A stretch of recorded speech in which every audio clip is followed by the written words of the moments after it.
All right, all right, all right, all right, all right. Are we live? Anyway, for some reason my phone just suddenly cut out. I have no idea. The camera just stopped working and it shut down.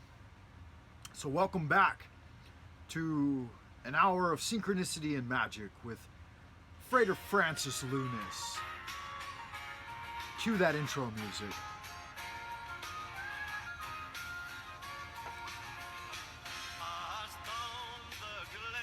One Easter morn to a city Faraday, there armored lines of marching men in squadrons passed me by.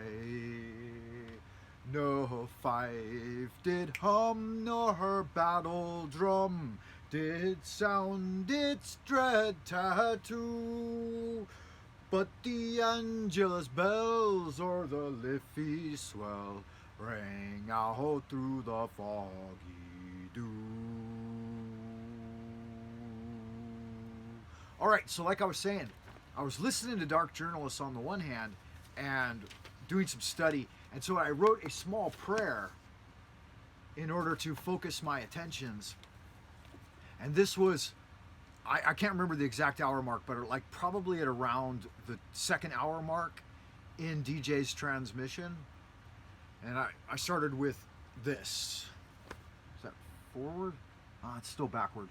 Anyway, it says, scrying in the spirit vision, the date of 10/4/90. I was thinking around 10,000 BC is where I wanted to go back to. And I wrote, command yourself to relax. Yod Hey Vav Hey. Go deep. Fire, water, air, and earth. The Tetragrammaton. Carry me to the time of Hermes. Reveal to me the secret of the pyramid and the riddle of the Sphinx. Show to me in images, sounds, keywords, and lasting impressions that will stay in my memory, persist in my mind and psyche, and can be brought forth for revelation, understanding, and true knowing. Provide me with a spirit guide to the answers of the ancients. So it is commanded and confirmed, so mote it be. So the point of that story is I had written this simple, sincere prayer I didn't even address it to anyone, just I guess the Tetragrammaton, which for me is a pretty gnarly representation of stabilized, coalesced, limitless light. So if you start with the Ein Sof Or at the top, which is limitless, unknowable, and undefinable, universal, infinite, and living mind, and then you bring that down to the greatest coalition in the earth plane. It has an aura of, to me, the manifestation, it has the understanding of like pure gold and platinum. I guess basically just gold and platinum. So like yellow precious metal and then white or silver precious metal, which is actually, I shouldn't give away too many secrets, so I won't. I was going to tell you, yeah. Anyway, certain things don't concern everyone, right? So personal information and revelations, certain epiphanies shouldn't be shared publicly, right? Like many of you, anybody who's listening to this would know that. But after I wrote that prayer, I started tuning into DJ, and he started talking about Edward Casey, and he mentioned, I said, okay, so my words were, carry me to the time of Hermes, reveal to me the secret of the pyramid. What he was mentioning is that the pyramid was an encoded memory chip, basically, a giant, or that Edward Casey had basically alluded to this. And crystal, of course, granite, under pressure, gives forth piezoelectric energy, And so it's still a generator of energy just by virtue of gravity pulling down on it, I guess. But the secret of the pyramid and the riddle of the Sphinx. And the riddle of the Sphinx actually came to me in a dream. So I'll ask you too, like I was asked by the Sphinx. I heard the voice of the Sphinx and then I heard the answer. Both were within me and of me, I guess, because it's in the astral, it's in dreamland. But neither were me, but all were me. Anyway, that's kind of clever. But the question was, how many troglodytes are in the fathomless cavern? And message me if you know the answer. Anyway, the answer just came out of me, like the dream. I'm getting a little off topic. Anyway, try to stick to brass tacks on this one. So I made this prayer while listening to DJ in the background, and then I'm tuning in and out as I read over the Hermetic principles of Hermes, and he starts talking about the secret of the pyramid, the riddle of the Sphinx, and starts giving the answers. And one of the answers struck me as a very personal and meaningful epiphany and synchronicity. So I thought I would share that with you.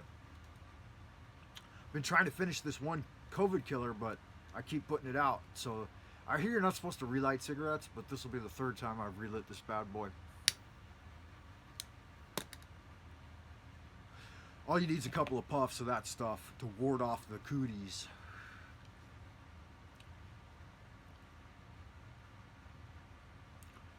So, infinite living mind. It also explains that all the phenomenal world or universe is simply a mental creation of the all, subject to the laws of created things and the universe as a whole, and in its parts or units has its existence in the mind of the all, in which mind we live and move and have our being. This principle, by establishing the mental nature of the universe, easily explains all the varied mental and psychic phenomena that occur on such a large portion of the public attention, that occur and occupy such a large portion of the public attention, and which without such explanation are non-understandable and defy scientific treatment. An understanding of this great Hermetic principle of mentalism enables the individual to readily grasp the laws of the mental universe and to apply the same to his well-being and advancement. The Hermetic student is enabled to apply intelligently the great mental laws, instead of using them in a haphazard manner. With the master key in his possession, the student may unlock the many doors of the mental and psychic temple of knowledge, and enter the same freely and intelligently. This principle explains the true nature of energy, power, and matter, and why and how all these are subordinate to the mastery of mind.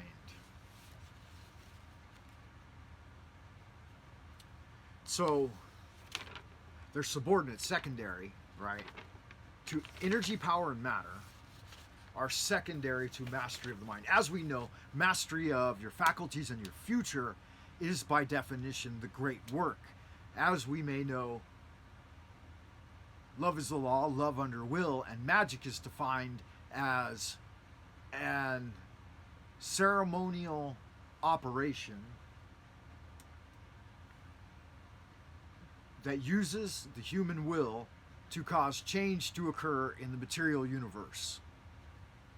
We also know that our foundation, our body, our three Dantian, are the bridge points, the anchors within the material, etheric, and astral spheres, which are the catalyst that bring about the completion of the great work and manifestation of our magic. The three Dantians correlate with the three spheres of control. Number one, where you